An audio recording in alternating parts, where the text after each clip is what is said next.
Gently close your eyes.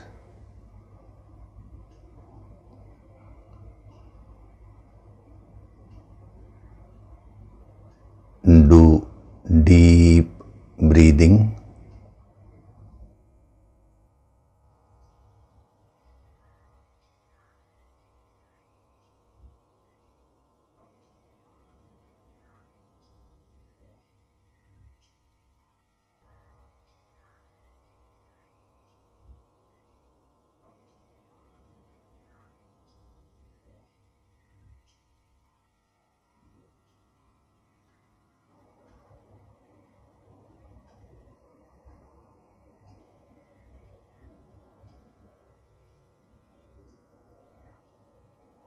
We'll chant Om once together.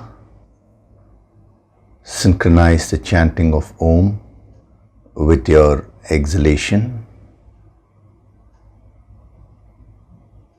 Breathe in.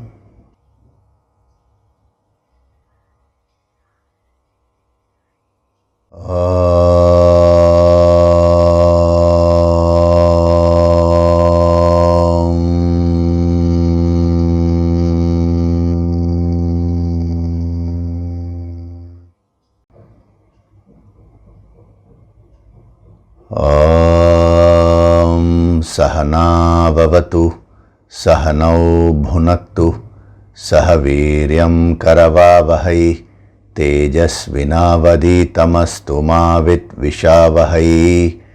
Om Shanti, Shanti, Shanti.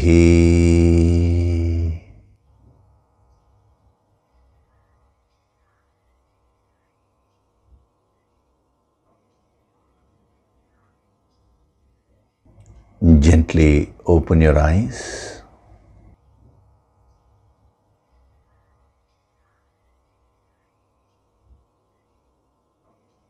We'll chant from verses 68 to 72 of chapter 2.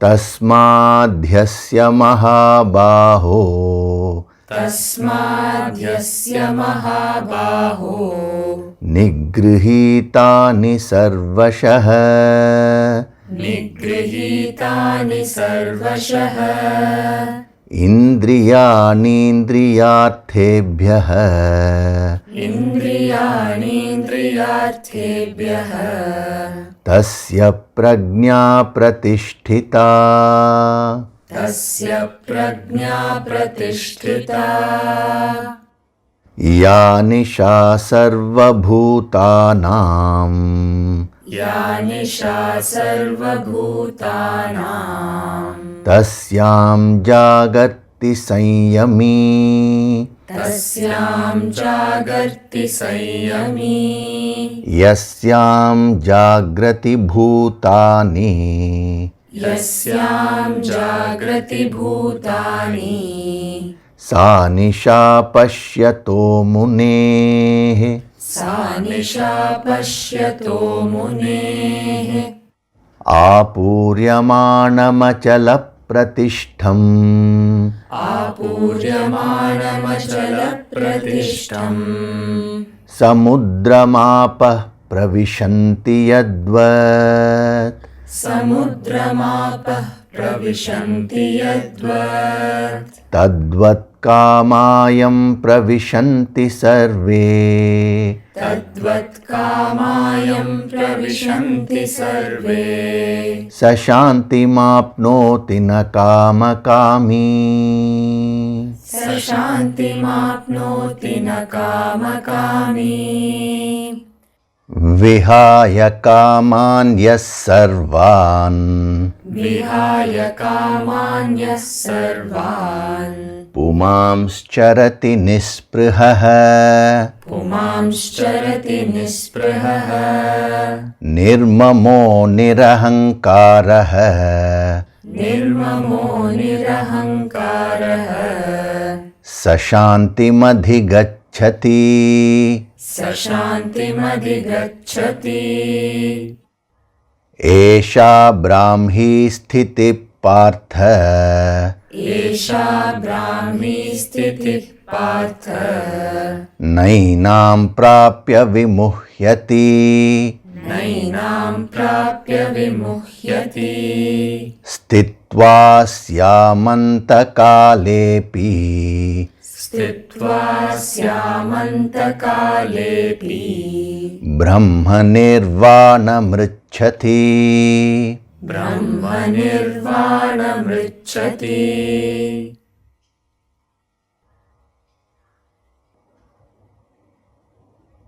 Hari Om, and a very good day to all of you.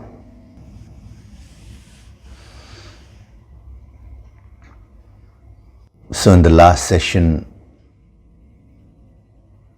we were seeing this amazing principle of nirahankara, functioning without ahankar.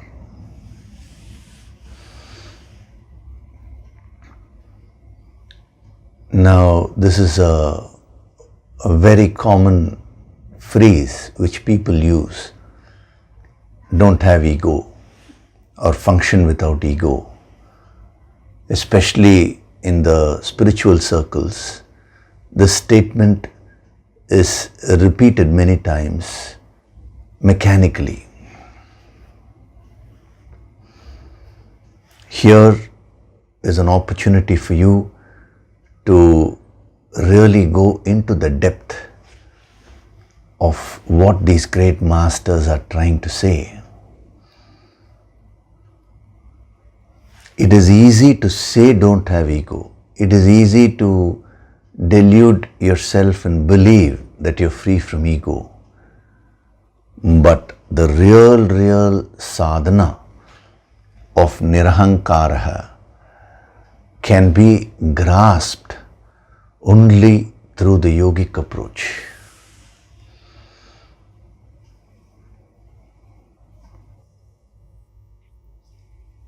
It is said, walking on the spiritual path is like walking on the razor's edge. In one of the Upanishads, he says that. Now, why is he comparing the spiritual journey to walking on a razor's edge? One slip here, one slip there can cause injury. That is why the importance of the Guru's guidance is stressed upon. You go to any scripture, they will start off with this only. They will invoke the higher grace of the Guru Shakti by offering their gratitude. Without that, this wisdom cannot be gained. See, even in the Bhagavad Gita, it's a very wonderful depiction. In the first chapter, he depicts how an individual faces problems in life but refuses to surrender because of his or her ego. Now, don't get this wrong. No true Guru will want anybody to come and surrender. Actually, a true Guru has no expectations. What is being said here is, unless the surrender is there, the higher wisdom cannot be gained, because the ego will prevent that person to receive the higher energy, to receive the higher guidance. So in the first chapter, that is what is depicted in the Bhagavad Gita. Arjuna, even though he is so confused and he is unable to really face the challenge which was in front of him, he is unable to ask for guidance. He goes on talking. See, generally, when you approach a master, for a solution, then you will explain the problem in brief, and then you will eagerly wait for the solution from the master.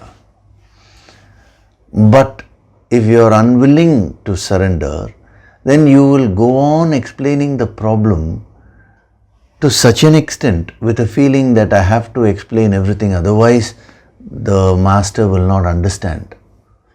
That itself is a kind of a reflection of ego, which is what Arjuna was going through, that phase. So he went on talking this, that. Now Krishna was just quiet. Krishna was called the Jagat Guru, the universal master. That was one of the roles which he played. Now he was an avatar, the direct manifestation of the infinite.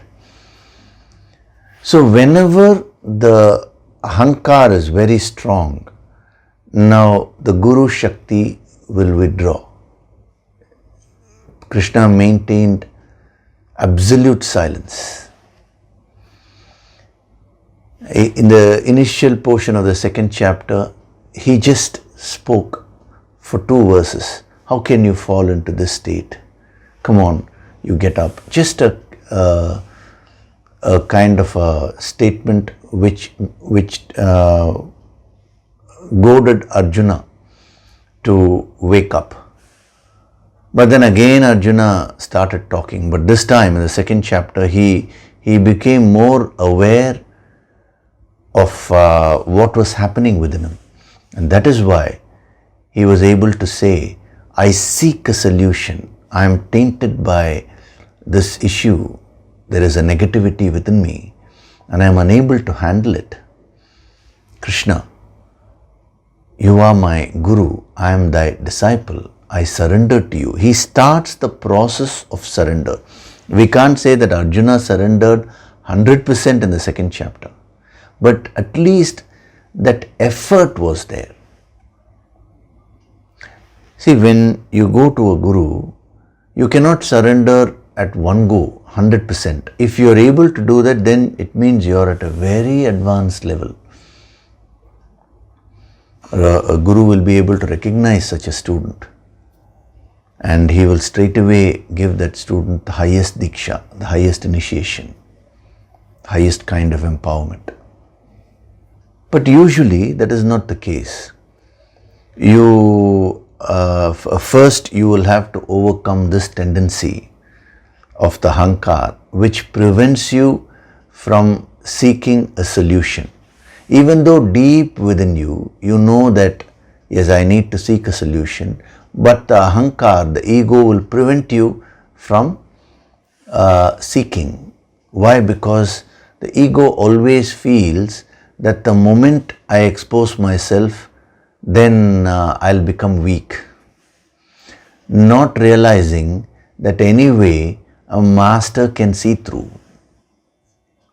The master can see through the weakness. The master can also see through that the student is trying to cover up the weakness. That is what we see with respect to Lord Krishna and Arjuna. Krishna exactly knew what Arjuna was going through. Actually, he knew Arjuna better than Arjuna himself.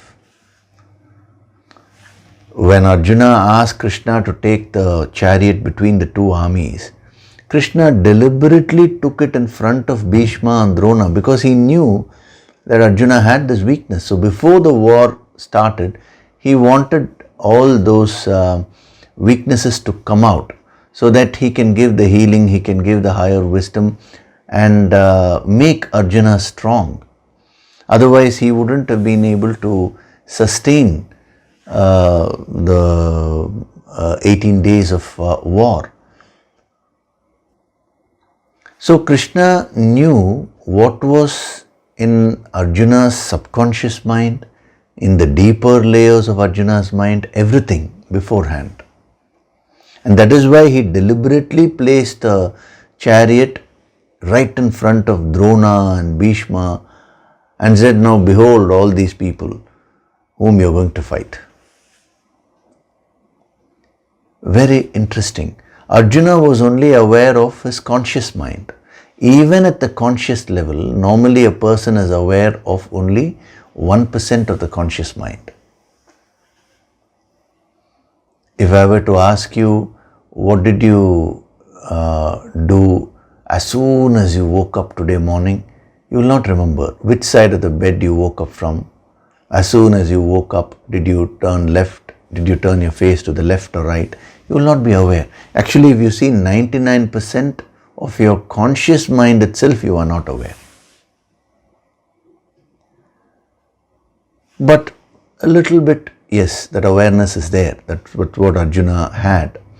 But that was not enough to really know what was there deep within him. The weaknesses which were hidden were unknown to Arjuna. So when all those weaknesses surfaced, now his ego also surfaced. Because Arjuna was a great achiever in the world. He was the number one archer. So naturally that ahankar will be there. He had that. So when the weaknesses surfaced, he didn't know how to handle that. Actually, the solution was very simple. Here was the great Lord Krishna with him. All he had to do was completely let go of himself and just seek the higher guidance. He would have got back all the strength. He would have got all the wisdom. Even though the solution looks so simple on paper, it was so difficult for Arjuna to implement it.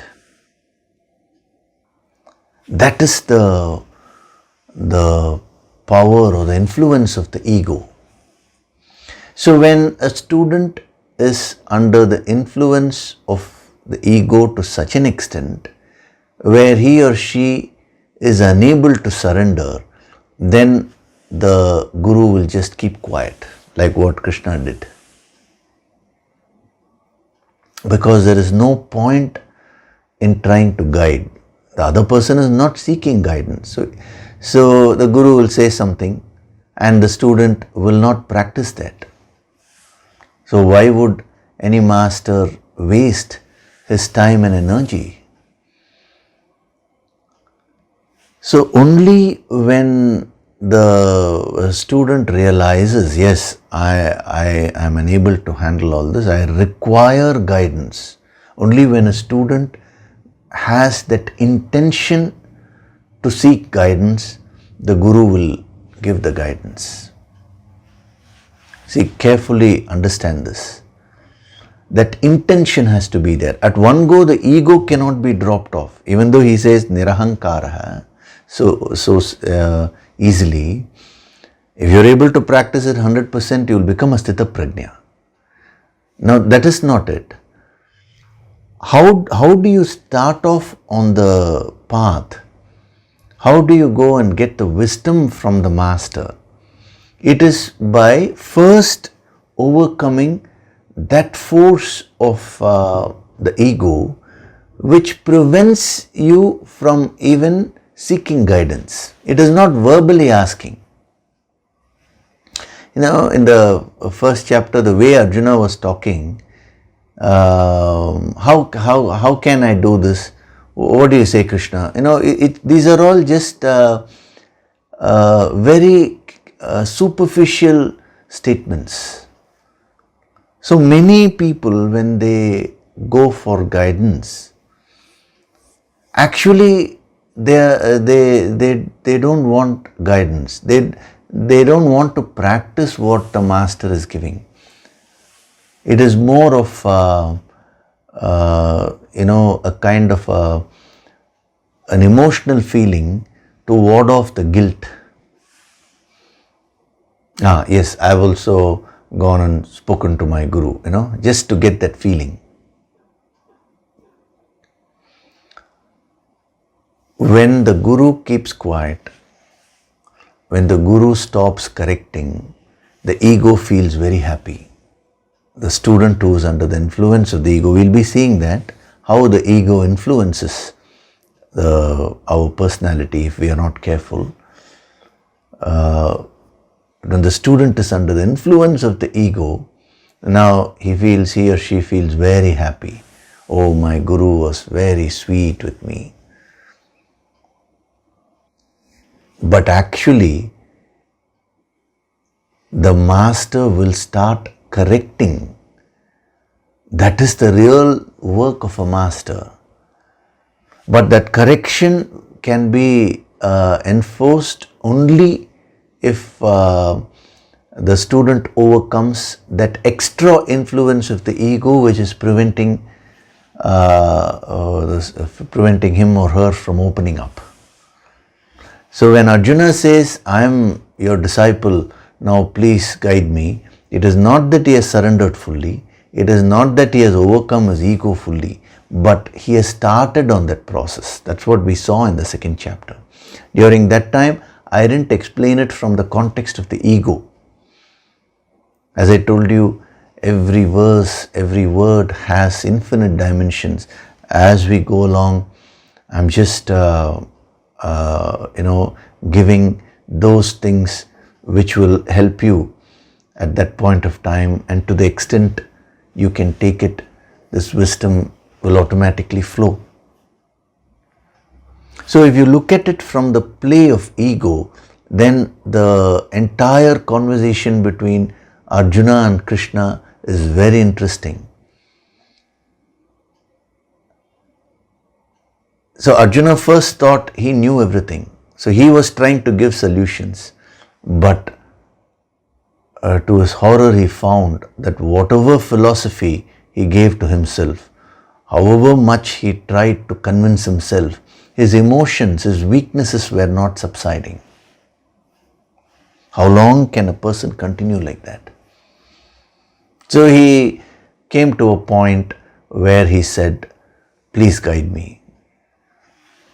So when that intention comes, the intention to seek a solution, then the Guru Shakti will start flowing.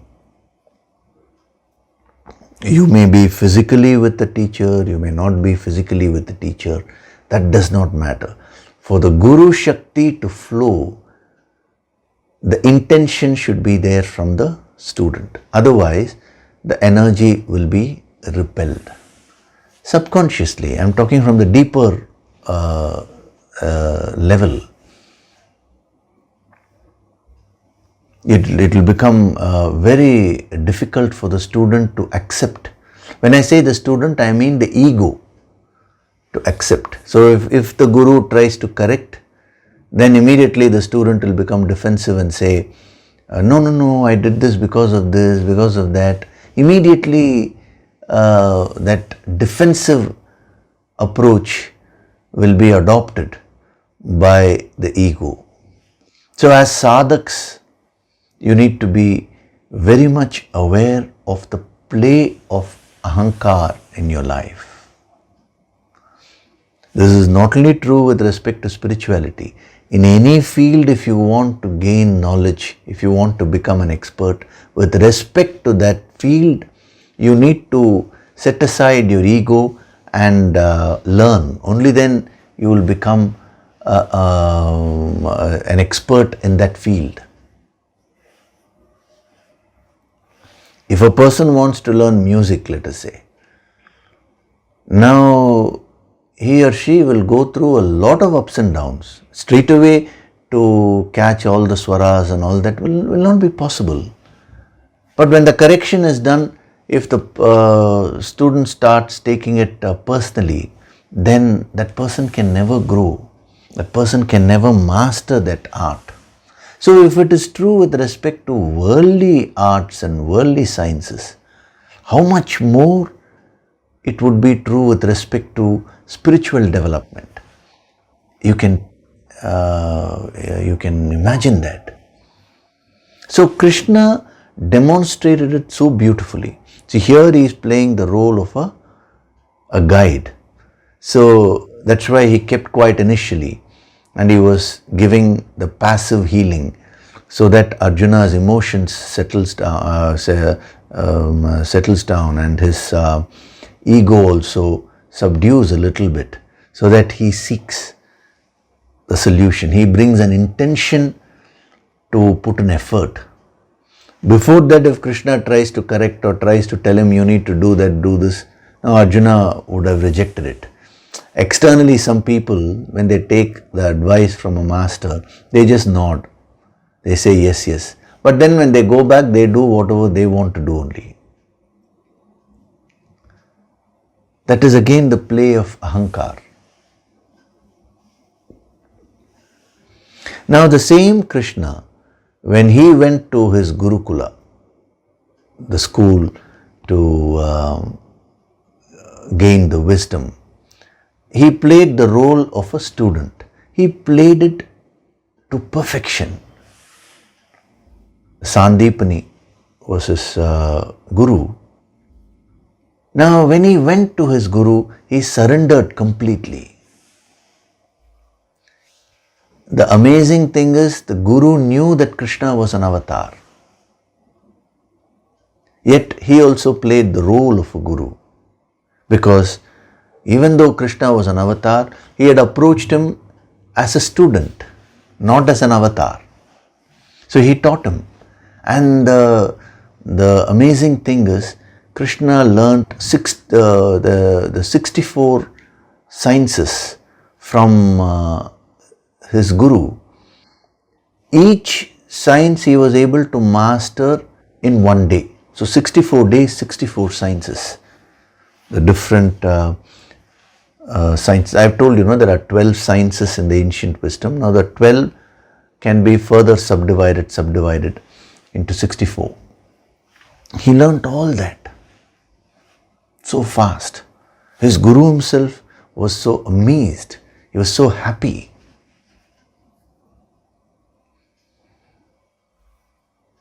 You see, any achiever in any field will have this quality. In that field, that person would have set aside his or her ego and applied diligently. So when the education finished, then it was time for repayment. Krishna went and approached his guru and said, I want to give you, offer you Guru Dakshina. What should I give you? Whenever a guru personally trains and gives empowerment, there has to be an exchange of energy. And what has to be given by the student has to be decided by the teacher. That is the rule which has been put in the scriptures. So Krishna went and asked him. If he had been a part-time student, coming every now and learning and going, then he would have offered whatever he wanted to offer. That has also been mentioned. But here he had personally taken the training from the master. So he asked him, what is it that you want? The master said, how can I ask you? You're the avatar. The very fact that the opportunity was given to me to teach you, that itself is a great blessing. So Krishna said, no sir, I have never came to you as an avatar. I came to you as a student, and you have given me this wisdom. With genuine gratitude, he said that. That is the beauty of Lord Krishna. It is the beauty of any sthita prajna, any master you take. They will just play their roles in a simple way without bringing in that ego or ahankar. So he asked the master, what is it that you want? Of course, I'm not going into the full story. The master's son was kidnapped by someone, and so he was feeling very sorrowful because of that, the guru's son, So when Krishna came to know about it, he said, I will bring your son back. The guru said, yes, that will be a good Guru Dakshina which you can give me. So the story is that Krishna went and rescued his guru's son and went back and gave him a son. Now, those are the various incidents. But as a sadhak, you should derive the main message. So when Krishna played the role of a guru, he had no ego. When he played the role of a student also, he had no ego. He just played the roles. When he played the role of a husband, again, no ego whatsoever. When he played the role of a son to his parents, nirahankaraha, just doing whatever you ought to do, whatever role which you have to play, whatever duties and obligations which you have to fulfill, without bringing the sense of doership.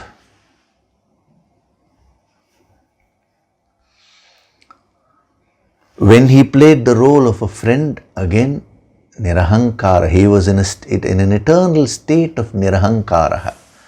Nirahankara, when you take it to 100%, it is called brahmakara. I told you last week. Brahmakara means completely established in the infinite.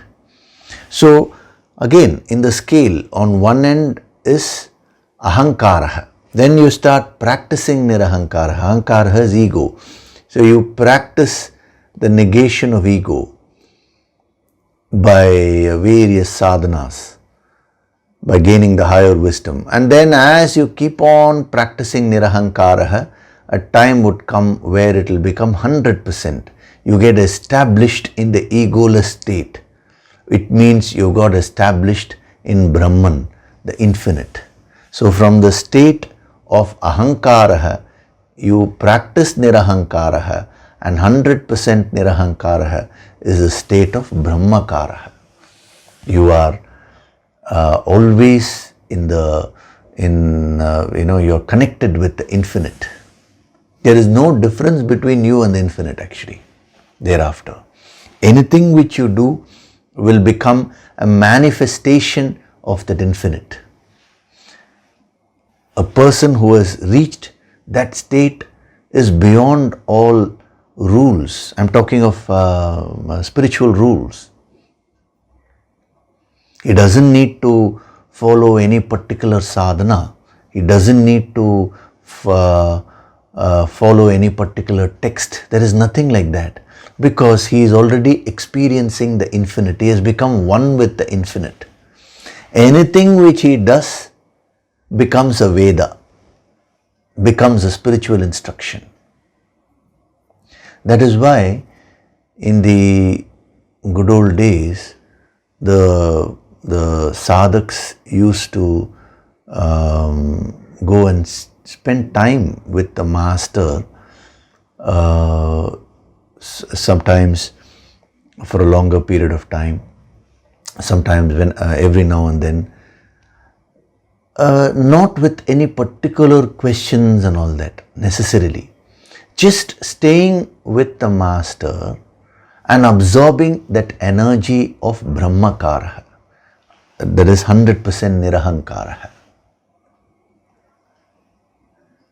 Because everything which a master does from that state is spiritual. So all the student has to do is to completely open up and absorb that energy fully. But a student will not be able to do when the ahankara, the ego, is strong.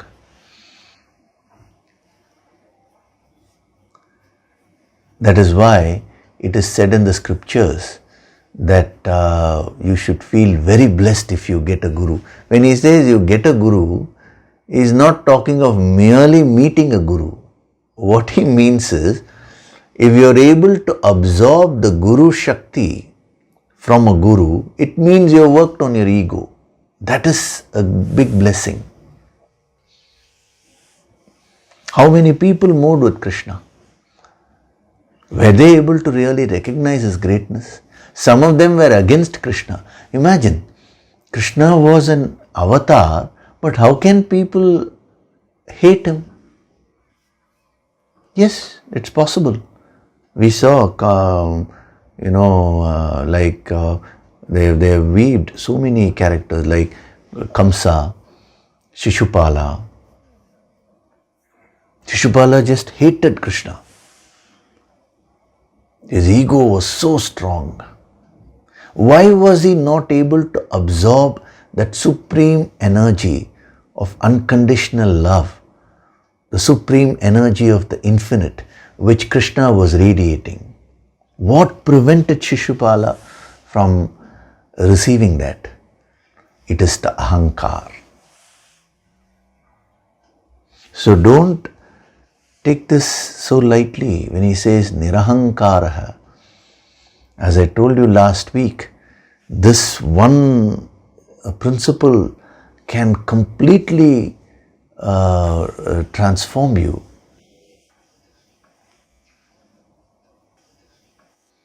So last week I was telling you about the construction. Aham means I. Kara means doer.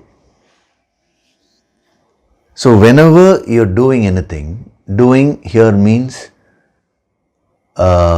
physically doing, physical actions, then verbally doing, which is the speech, then emotionally feeling, that is the emotional doing, emotional actions. Thinking is nothing but intellectual activity. So any form of activity. So don't confine it to only physical actions. See, in these scriptures are written in a poetic way. All the great masters were also called kavihi. Kavihi means poets.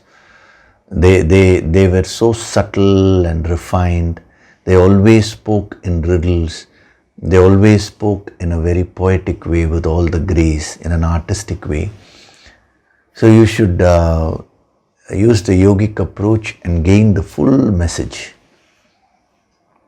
So whenever we talk of action, it is not merely the physical actions. That is done by the physical body. Kaya, it is called. Whatever you do with this physical body, the body is called Kaya. So Kaya karma means the karma done by the physical body. Vachika karma means that action which is done by speech, words which you use. Manasika karma, that those actions which you do with the mind, various emotions, feelings.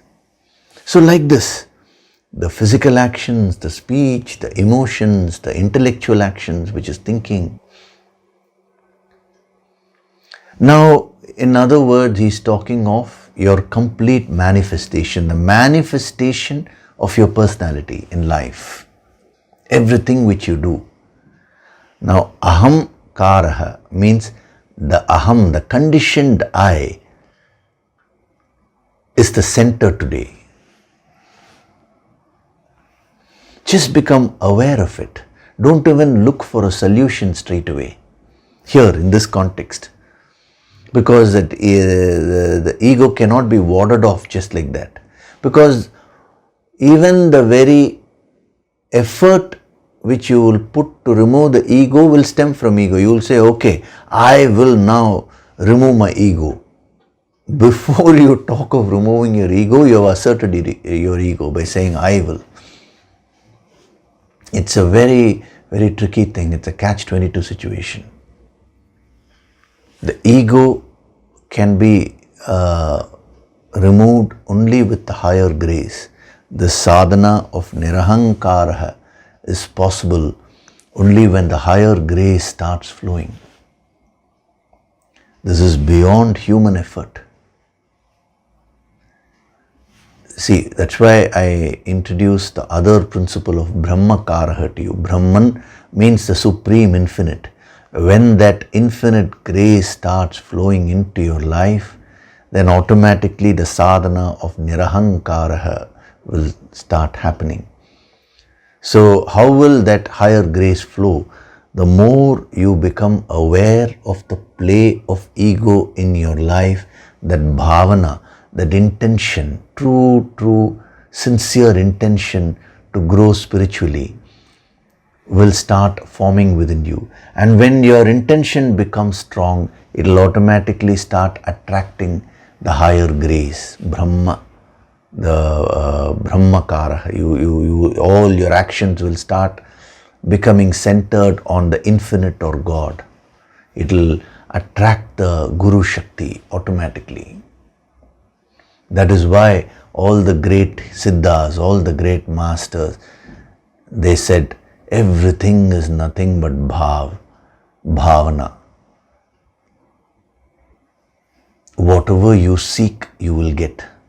These are the powerful words from the Upanishads.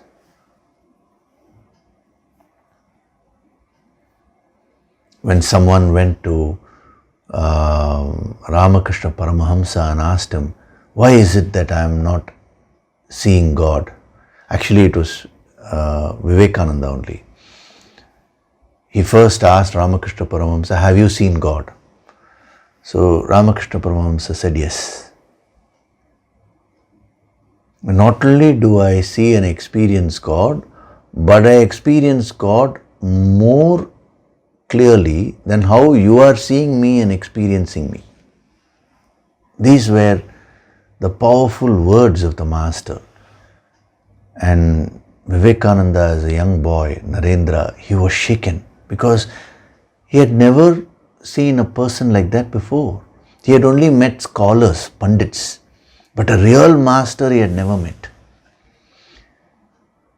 So then he asked him, why am I not seeing God? What is the way? To which the master replied, see, you are shedding a jug full of tears. When he said you, he didn't mean Narendra in particular, he meant the entire humanity. People are shedding jug full of tears that they have lost money, they have lost some other form of wealth, or they have lost their name, they have lost their fame, they have lost their near and dear ones. Oh, I have lost my friend. I have, so many things you cry for. People shed a jug full of tears for so many things. Has anybody shed even one drop of tear that I have not seen God? This was the question which Ramakrishna asked. Narendra was so much ready that he started absorbing it. That conversation actually transformed him. He became like Arjuna to Krishna, and completely he started the process of surrender. And thereafter the master molded him because he was willing to remove his ego and absorb everything. So you shed a jug full of tears for all this, but have you shed even one drop of tear that you have not seen God? In other words, what he is trying to say is, you are not really seeking intensely. Verily, he who seeks him shall find him. These are the golden words of the Upanishads. Every master said the same thing only.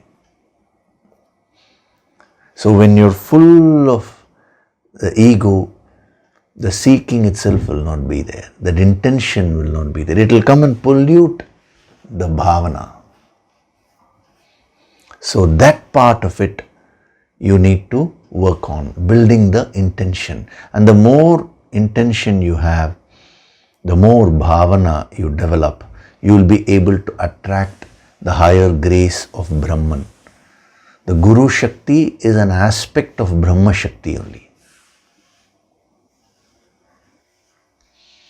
That portion of Brahman or infinite which gives guidance is called Guru Shakti. So whether you want to attract the grace of the Guru Shakti or whether you want to attract the grace of God, the Brahma Shakti, the process is one and the same.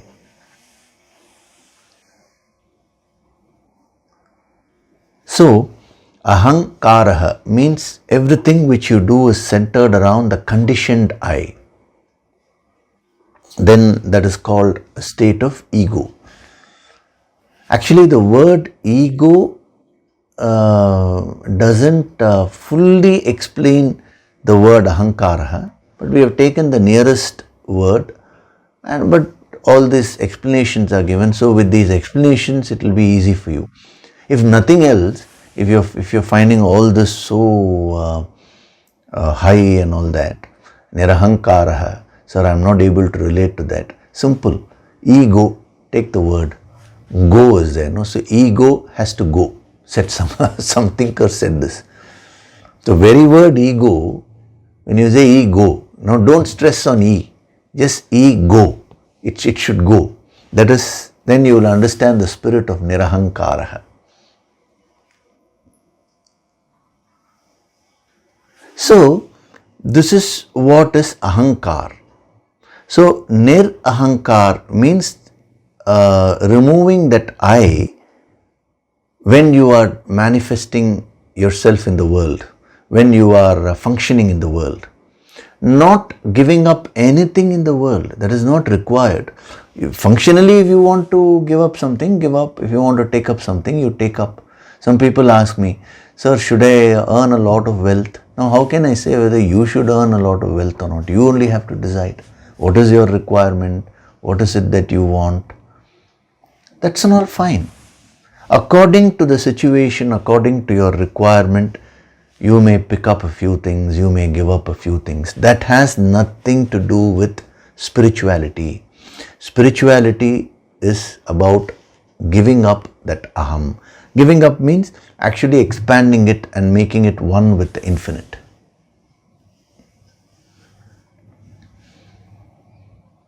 So a person may have given up everything in the name of spirituality externally, but he may be having a lot of ego. Another person may be leading a royal life.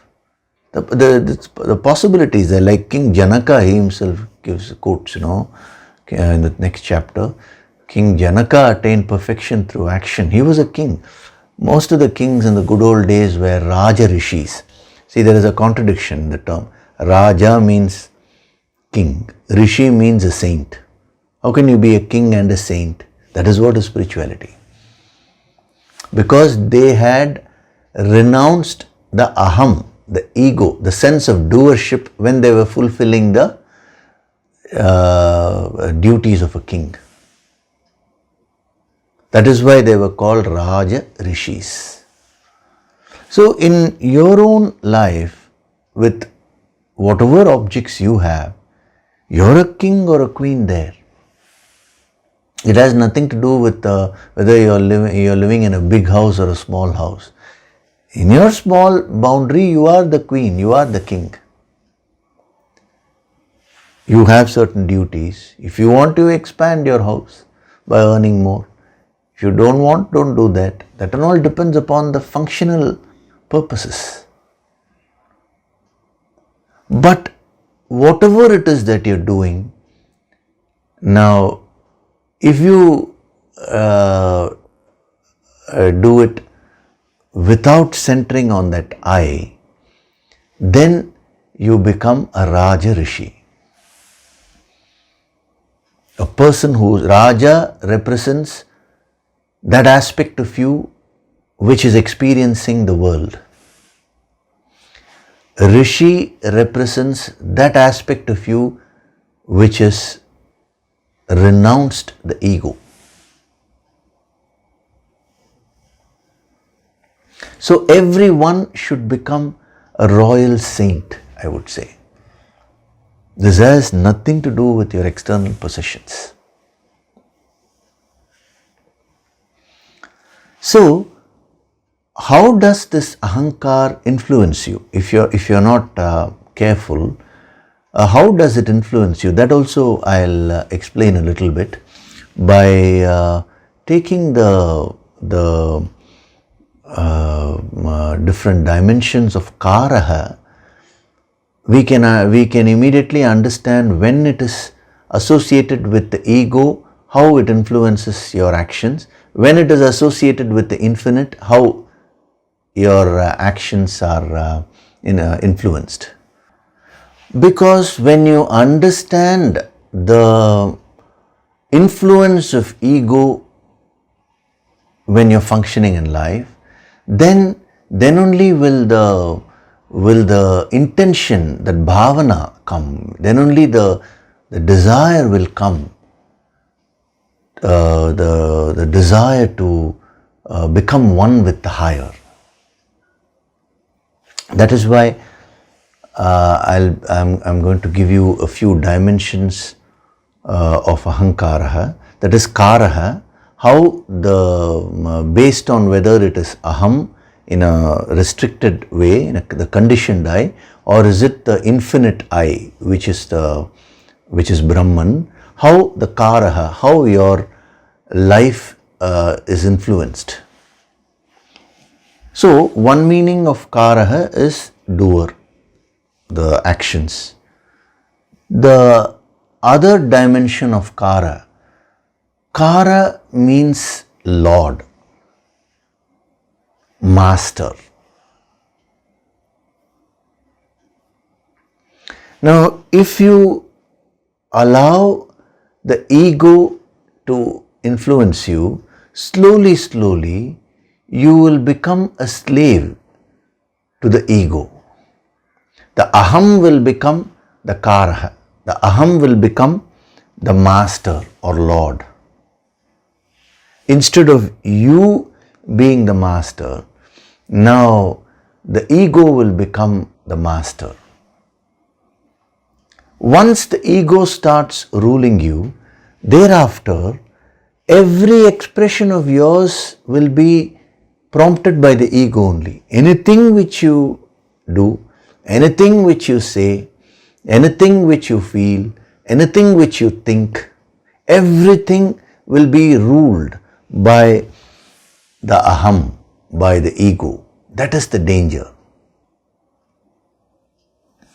It is like you allow, let us say, a negative person to enter your house. Now, if that person just comes inside and he wants a small object, he takes and goes away, there is no issue.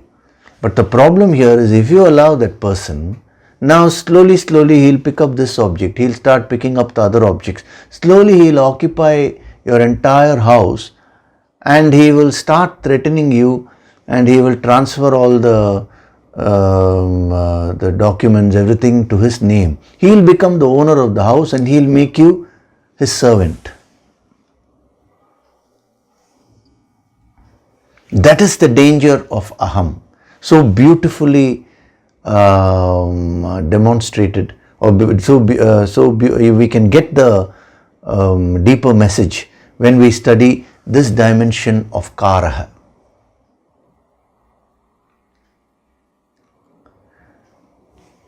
So thereafter, the person will try to go and bow down to the guru, but his bowing down itself will be prompted by the ego. Just an external act of bowing down. Ego will manifest as, go now, bow down to the master and try to impress him. There are many students who try to impress the master. There is no meaning in that. Because why would a master be impressed by all these things? He is reveling in that Brahman. So is he going to keep looking at all these petty things? Whether the student is saying, whether the student is greeting him with respect or whether the student is disrespectful. A true master is way beyond all this.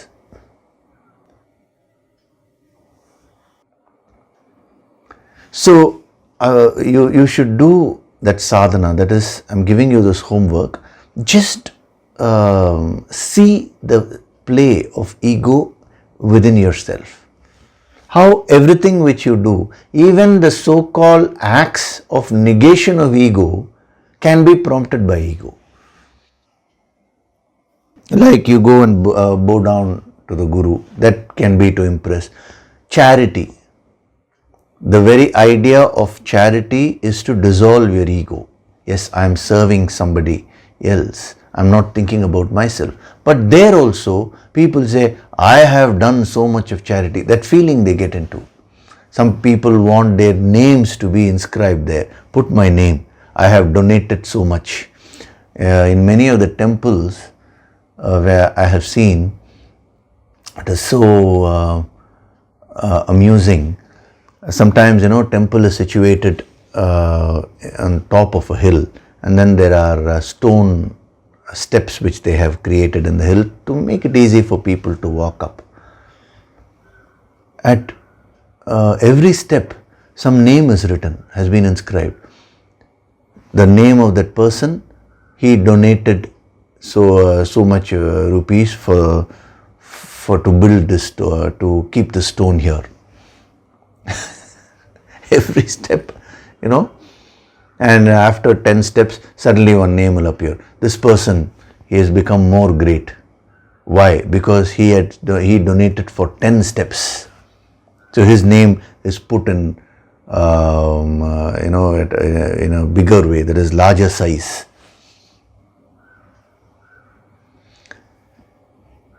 So the very act of negating the ego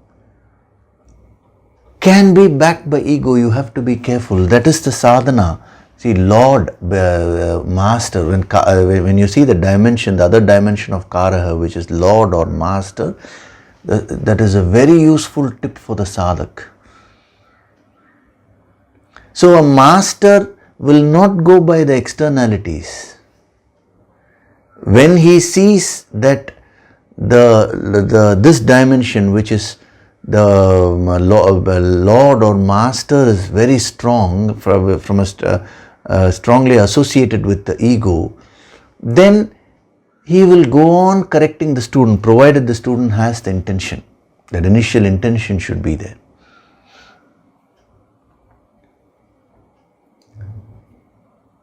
Whereas, in contrast, Brahmakaraha, the other extreme also we'll take. Brahmakaraha means the Supreme Infinite becomes your Lord, becomes your Master.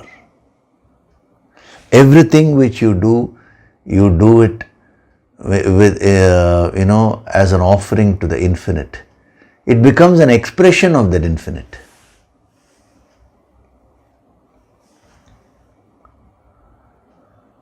So such a person, whether he gives charity or whether he doesn't give anything in charity, it doesn't matter. He is always reveling in Brahman. He is always attuned to God. As we go along further, I'll give you that also, because the ego actually is conquered in 3 stages. That also I'll briefly touch upon, because all these things will be very, very useful for you when we go to the 3rd chapter. Of course, as I told you, this Nirahankaraha is more than enough for an entire lifetime. I can go on giving lectures, but I'll be covering a few dimensions which will be extremely useful to you. So as a sadhak, you take this up. See the play of ego. Whether you take something from someone or whether you give something to someone, see how the ego is manifesting. I want you to watch this as a movie. Don't get so worked up about it. Oh sir, I'm having so much ego. If you don't have ego, then you don't need to gain this wisdom at all. You've already reached the state of Sthita Prajna. So he is not condemning a person, a student, and saying, oh, you're having ego. It is not that spirit. He is only factually pointing out. Any master will do that only. He never ever corrects in a spirit of criticism. If the student is riddled with ego, he may take it as criticism, but actually the master's focus is only on pointing out so that the sadhana deepens, so that the student is able to absorb the higher grace.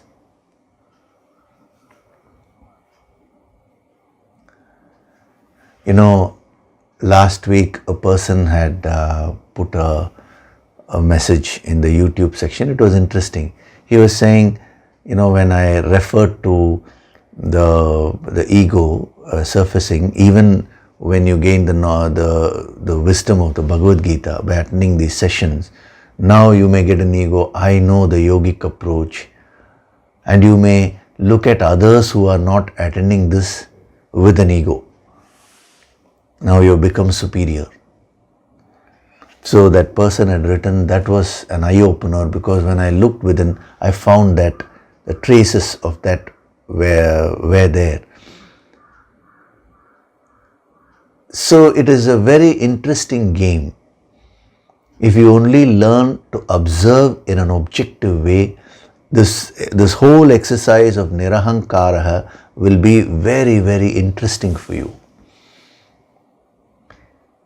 You will start smiling from within, even as a sadhak. With all the so-called imperfections, you will still smile. Why? Because you're practicing that objectivity. So you forget about all the imperfections. This is there, that is there. Everything is coming from one root only, that is aham, conditioned I. Now if you learn to observe that in a detached way, it means you're detaching your consciousness from the ego. That is a very, very subtle sadhana. I'm just mentioning for what it's worth. You can practice it only to your capacity. So I would not advise you to overdo it, but when you hear, when you expose yourself to a powerful session like this, your capacity to do sadhana will increase a little bit. So that is why after the session, if you can just sit quietly and observe, you will be able to do it to a certain extent.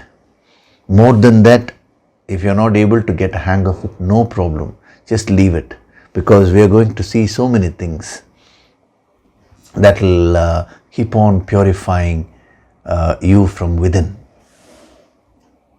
So this is the second dimension of karaha, Lord or Master. I'll give you one more dimension. Karaha also means determination. Now, determination means, you may wonder, that is a very positive thing. Yes, determination means if you want something, you are determined to get it. You are very consistent in your efforts, in your seeking, till you get it. I'm very determined means I'm very sure. I've taken that sankalpa, the determination. I want to achieve this. Now, when the determination is directed towards positive things consciously, that is a positive quality. That is called Shraddha actually.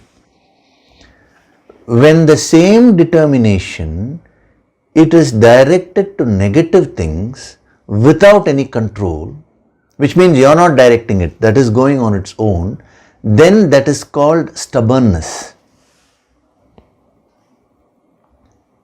Carefully understand this superb dimension of karaha. When the same quality is under your control and you direct your energies towards the higher positive things, it is called determination. That will help you to progress in life.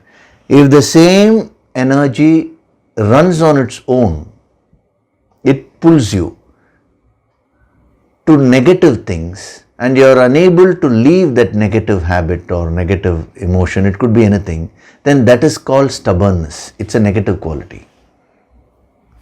So whether karaha is determination or whether it is stubbornness depends upon what this karaha is associated with. Whether it is associated with aham, the conditioned I, or whether it is associated with Brahman, the infinite. So a sthita prajna will be a determined person. See, even if you take Lord Krishna, he had incarnated to resurrect righteousness. He was determined to do that. Someone asked me what would have happened if Arjuna, after listening to the whole Bhagavad Gita, if Arjuna had said, okay Krishna, I don't want to fight, and if he had moved away, what would have Krishna done? You think Krishna is dependent on Arjuna to establish righteousness? He found him to be a very talented person, so he'll be an effective tool. But with or without Arjuna, Krishna would have still fulfilled his mission. That is the determination.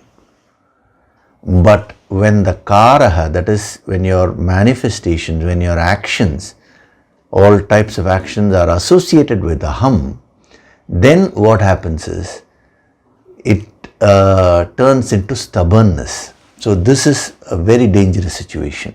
When you are backed up by the ego, then you become very stubborn in life. Your stubbornness means the inability or unwillingness to give up what is detrimental to you. It may be at the physical level. See, supposing you know alcohol is not good for you, you will still not give it up. Smoking is not good for you, you will not give it up. You will be stubborn there.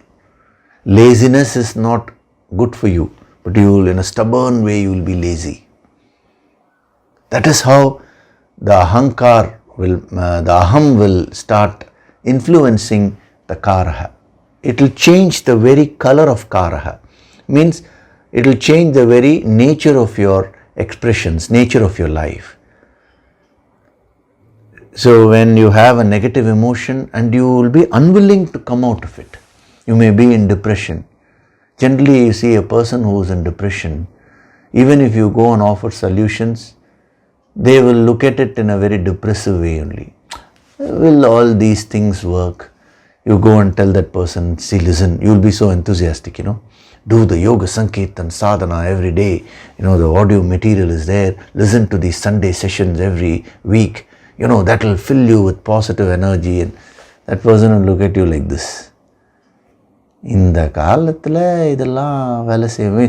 today's times, will all this really work? If you are not careful, that energy will stick to you. That is called stubbornness. You see, every master had determination.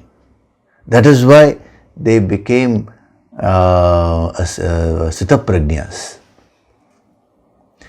And if you notice, even in the Puranic stories, every negative person, whether it is Ravana or Hiranyakashipu or any asura, that is demon, they also had the same energy but in the negative direction. That was stubbornness. Vibhishana advised Ravana, his wife Mandodari advised Ravana, Kumbhakarna advised Ravana. Still he refused to budge, stubbornness. He went into the wrong path and he refused to budge from that. How many people advised Duryodhana?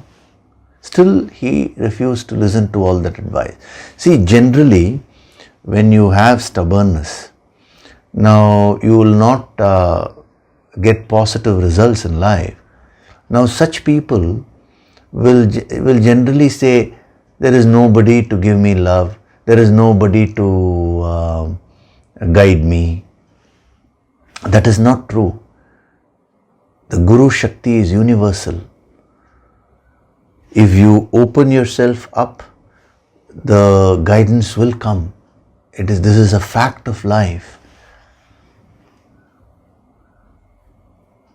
So the ego prevents you from learning, and then you put the blame I had on the external things. I had no good opportunities. That is why I have not come up in life. There are so many politics are happening in my company. The moment you start complaining, understand the ahankar, the aham has started influencing the karaha. Whereas, a person who is having the higher energy, it need not be the highest. Brahmakaraha is the highest. But even when you develop certain positive energy within you, You may be a believer of God in a traditional way, or you may be an atheist also, it does not matter. See, this theism, atheism and all is a question of whether you believe a particular God or not. But even atheists, they accept one thing. They say, when you ask them, do you agree that there is some power which is beyond humans? Yes, they say, we call it nature. Doesn't matter, the name is only changed. But at least the existence of some power has to be accepted by everyone, whether that person is a theist or atheist. They have a problem generally atheists have a problem with that word God. You replace the word God by nature, they will say, this I will accept. Actually, it means one and the same only. So whether you are a theist or an atheist, all these things do not matter. Even if you don't, believe in a traditional way, you don't believe in God. But if you awaken the higher powers of nature within you, then you will have this determination. You will become an achiever. You will no longer complain.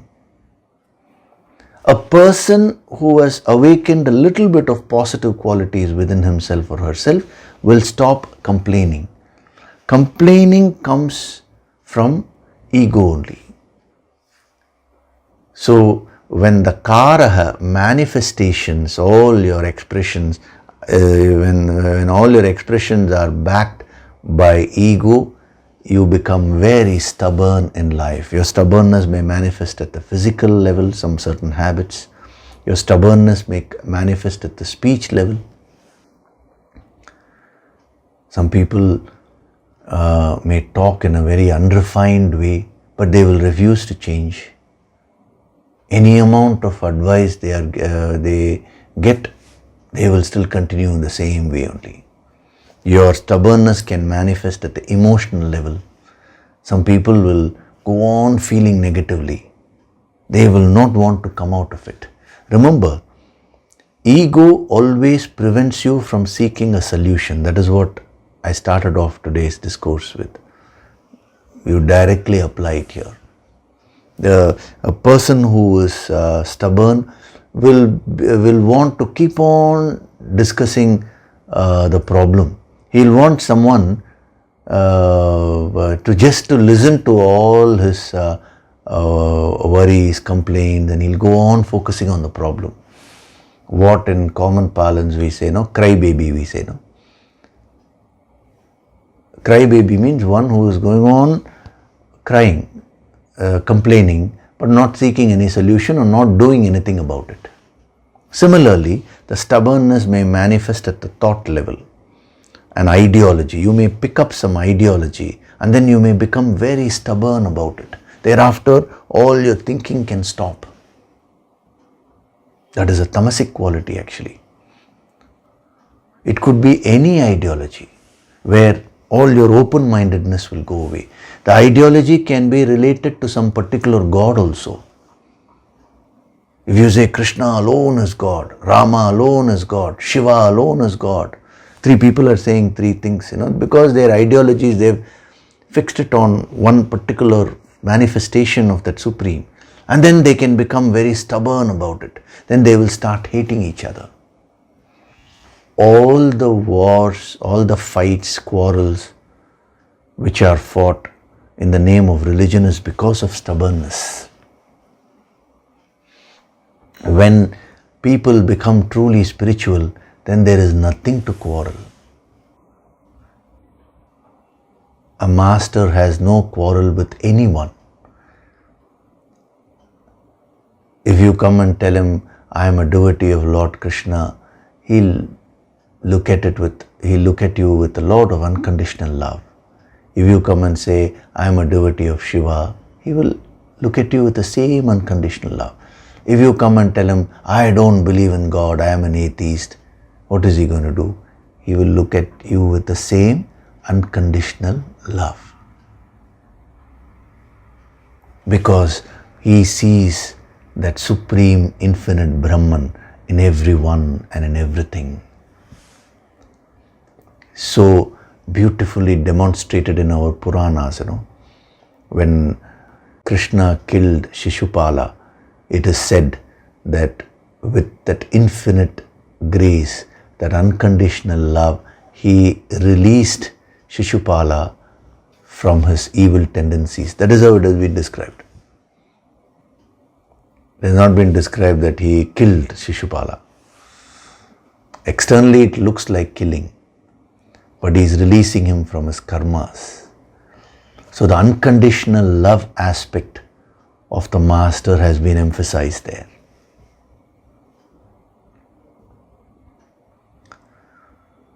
So we'll stop with that today. You reflect on the various dimensions which have been given. Next week we'll go into it a little more.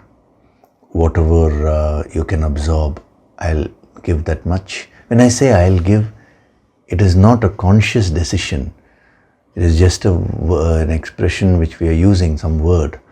But when you're connected with the infinite, the same infinite is present in you also. So that infinite will know, that infinite power will know what you require. So it will make this person say those things, and it will make you also listen to it, so that you benefit maximum. All this will happen only if you have the bhavana, the intention of seeking.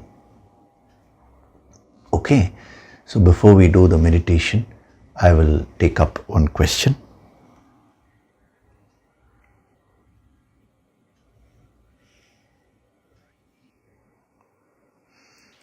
This question has been asked by Nimish Garg. He's put it in the YouTube section. Gurudev, Pranam. When it is appropriate, please provide your guidance on following questions. So that is a nice approach. When you say when it is appropriate, you answer that. That is the starting point of reducing your ego. Generally some people, when they give a question, they become so restless. Why isn't he answering? Why isn't he answering? You should never get restless like that. See, when you have this kind of an attitude, you will be able to absorb the energy which is given by the master. So it is a very good attitude. So when it is appropriate, please provide your guidance on the following questions. Number 1. On the other day, it looks like I killed a lizard when I pushed it out of home. It has left me with the feeling of guilt. Please advise, what should I do? And then there is a second question also. So first we'll take up this question. So you have mentioned that it looks like you have killed. So you yourself are not sure about it. It means you didn't intend to kill the lizard. That is very clear from your question. So when your intention is not to kill the lizard, then that statement itself is logically wrong. When you say, I killed the lizard, see again, the I am the doer attitude is what is causing that guilt there. Wherever the I am the doer attitude is there, that is bound to have its negative effects.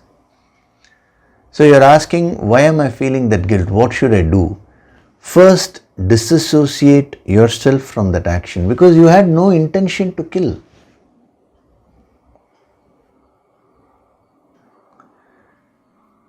If we were to start becoming guilty for all these things, then eternally we have to feel guilty. See, as I'm talking to you right now, when the mouth is opening and closing, lot of organisms are being killed. Now I have to sit and keep crying, eternal guilt only. If you boil water, you are killing some organisms. Why? If you walk on the road, you are killing so many organisms. You may say, okay, let me now sweep the floor and make it perfect and then I'll walk. Still the minute organisms will be there. So that is why in our scriptures they gave this quality of ahimsa. Ahimsa means non-violence, which means practice not having an intention to hurt or harm anyone. That is the key. Physically, is it possible to practice non-violence 100%? No. Even if we take a plant and eat it, then it's violence. We can say that. Physical violence. If you don't eat, are you practicing non-violence? No. You are killing your body. Then also it is violence. Then what will you do? It becomes very impractical. So that is why this word non-violence has been misunderstood in spirituality. They are not talking about the physical violence or non-violence. The intention to harm, the intention to cause violence, that should be dropped. So you analyze your own action. Where was the intention to kill? Why are you taking it upon yourself and saying, I killed the lizard? Drop that. The guilt will also go away. I have taken up this question today because it's very much relevant to this sadhana, nirahankara. It's an example, it's like a case study, Like this, whatever guilt you have in your life, you can easily remove them. Supposing you ask me, sir, if I had intentionally harmed someone, now what should I do? That is a good question. Even though you have not asked that, Nimishji, I am explaining that. Then, what you should do is, do the sadhana, Yoga Sankirtan sadhana. After your Yoga Sankirtan sadhana, just for few minutes, think of that person whom you have harmed. That could be a person, that could be some other creature also. It could be an animal, it could be a bird, it doesn't matter. You've intentionally harmed. So just think about that individual soul. From a spiritual point of view, all are jivatmas only, individual souls. So you think of that person, connect to that person at the soul level and ask for forgiveness. All this mentally after the Yoga Sankirtan sadhana, because when you do the Yoga Sankirtan sadhana, your spiritual powers would have increased. So then whatever you think or feel will have more power, That is why I'm asking you to do it after the Yoga Sankirtan sadhana. Just seek forgiveness. I seek forgiveness for whatever has been done and I give you my unconditional love. When you tell this, when you feel this mentally, automatically the guilt will be washed away. If at one step it doesn't happen, practice it the next day also. Practice it the third day also. In 3-4 sessions, definitely the guilt will go away. So whatever negative energy you created, now you have substituted it with the positive energy of saying sorry, asking forgiveness, and also sending the unconditional love. It's very simple. So anyway, you don't need to do that because I don't see you having done anything intentionally. But in case you want to overcome the guilt where you've intentionally done, just follow this method. Okay. And then number 2, second question is, you have always been emphasizing on expanding our consciousness. Please clarify if doing chores with full awareness means mind present in that activity leads to expansion of consciousness. Thank you so much. Regards, Nimish Garg. Yeah, when you focus on the activity, that is one aspect of it. But sometimes when you focus and if you get involved in it without the higher awareness, then the consciousness will not expand. So we will be seeing that in detail in Karma Yoga. Actually, how to do your activities in such a way that with every activity you can expand your consciousness. That is Karma Yoga. So in effect, what you are asking is, sir, can you explain Karma Yoga? Which means your question is, Sir, can you explain to me the entire chapter 3 of Bhagavad Gita within 5 minutes? Just wait patiently. The whole thing will be explained. Your entire the sadhana of Karma Yoga will be expounded through the yogic approach. Because it's not a simple principle where I can just say, do this, do that, now consciousness will expand. It's not like that. So, but focusing on the action is one small aspect of that sadhana. So we will learn the whole thing as we go along, okay? So this we are shelving as we go along. When I keep giving so many points, it will start crystallizing within you, okay? So now we'll do the meditation. Sit in a relaxed way. Gently close your eyes.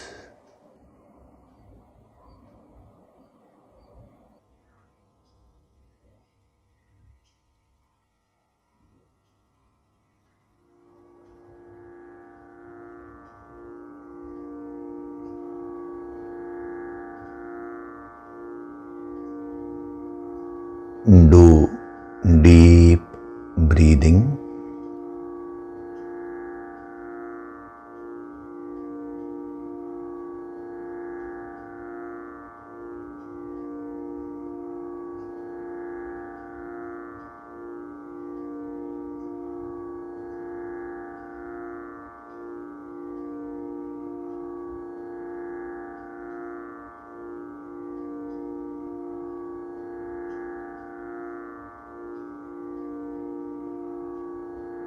With every breath, I am becoming more and more divine.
I am not this body.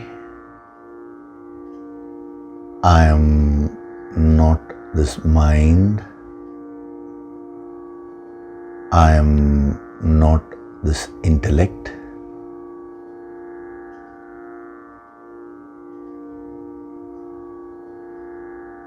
I am one with that Supreme Brahman, the Infinite.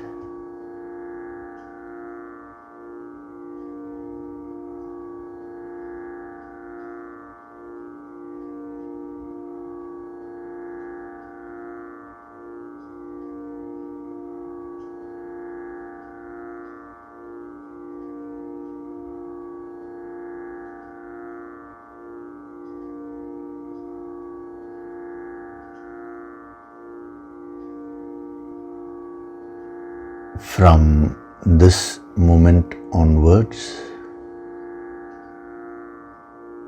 everything which I do at the physical level, at the speech level, at the emotional level, at the thinking level,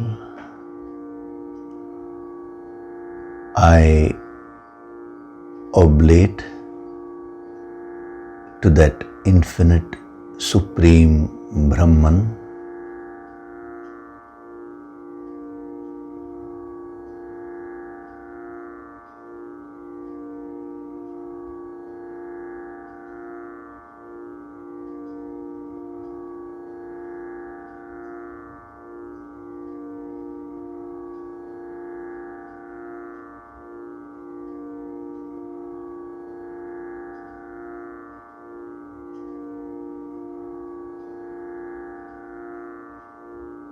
my goal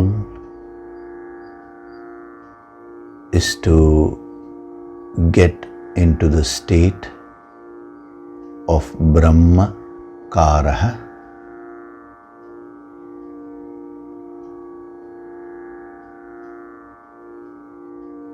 where all my expressions are centered around the Supreme Brahman, the infinite reality.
I offer my gratitude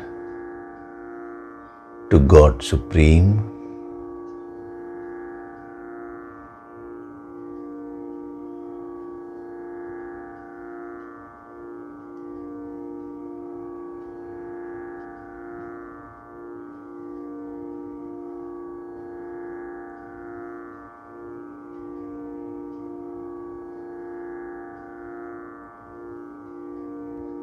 I offer my gratitude to my Guru and all the holy masters.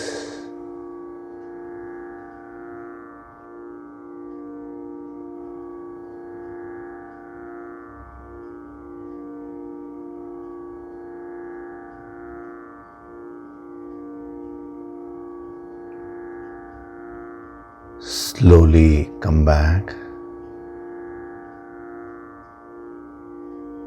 Wriggle your fingers, your toes,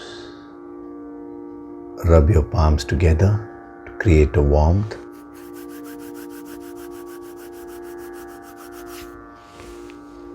Cup your eyes with your palms.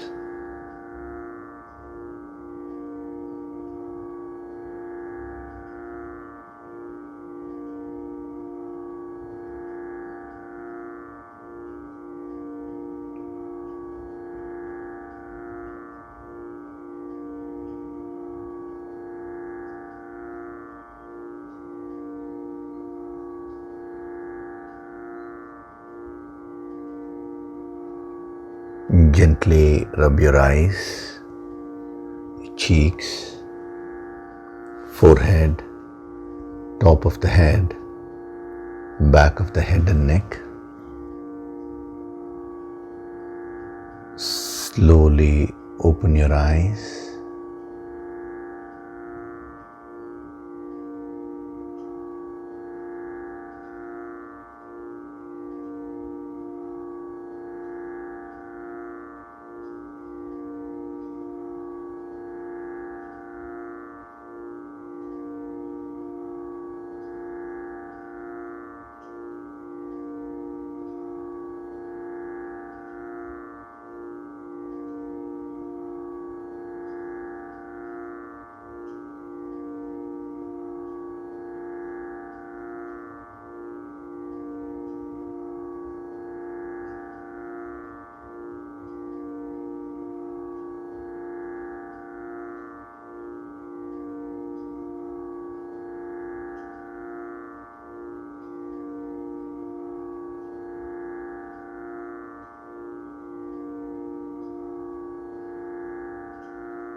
Welcome back.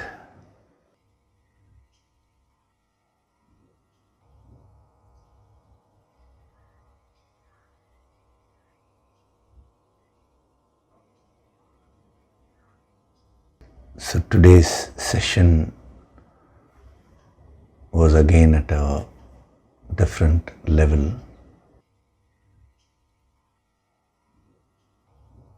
It's not about logically understanding these things. It is about feeling and absorbing the higher energy.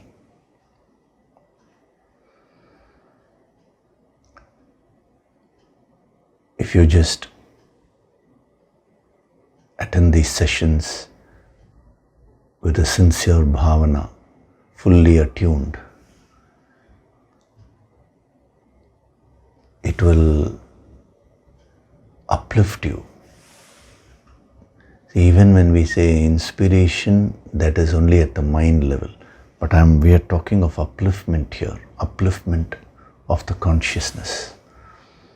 The more we soak ourselves in this yogic approach, our consciousness will go on getting uplifted. It is all the grace of God, the grace of the infinite.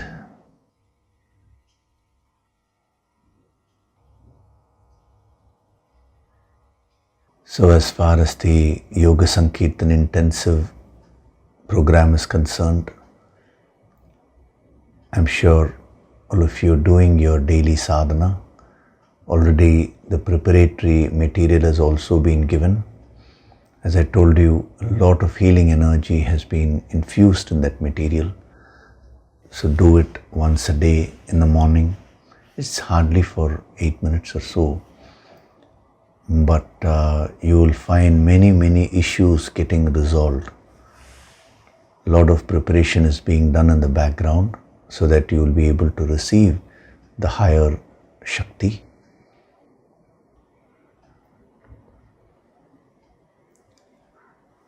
One girl has registered her mother who is suffering from cancer, and she has asked whether healing will be given to her mother. Definitely healing will be provided, but it is very important that you inform your mother about this. If she also gets attuned to this, then the effect will be much better. So it will be good that you inform her that, see, this is the program and it is a higher sadhana. Make her attend the Sunday discourses every week, and you can get a separate copy of Yoga Sankirtan for her. You can download that and provide it to her, so that let us start doing the sadhana. See, generally when some very serious disease and all comes, it is some severe karma which is manifesting. Karma means some impressions.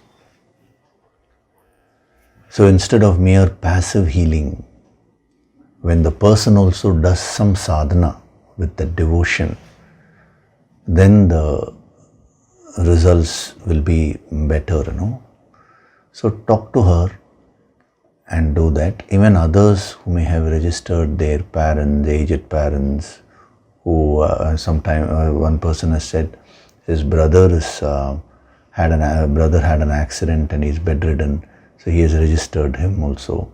Please inform them. Unless that person is in coma or something, then you cannot inform. But otherwise, please inform them and make them understand the value of this, so that they also get attuned and they'll be able to receive this. So as far as this girl is concerned, please inform your mother, make her do the preparatory meditation every day. Let her also do the Yoga Sankirtan sadhana. And then after this Yoga Sankirtan empowerment course, she can also do the 22-day Ancient Secrets of Health, the Kaya Tattva program. Introduce all this to her, because the more sadhana she does, it will be beneficial for her. Okay. So if anybody else has any other question, you can always ask. I'm talking about the Yoga Sankirtan program. I'll definitely answer all your questions. Thank you very much. Hari Om.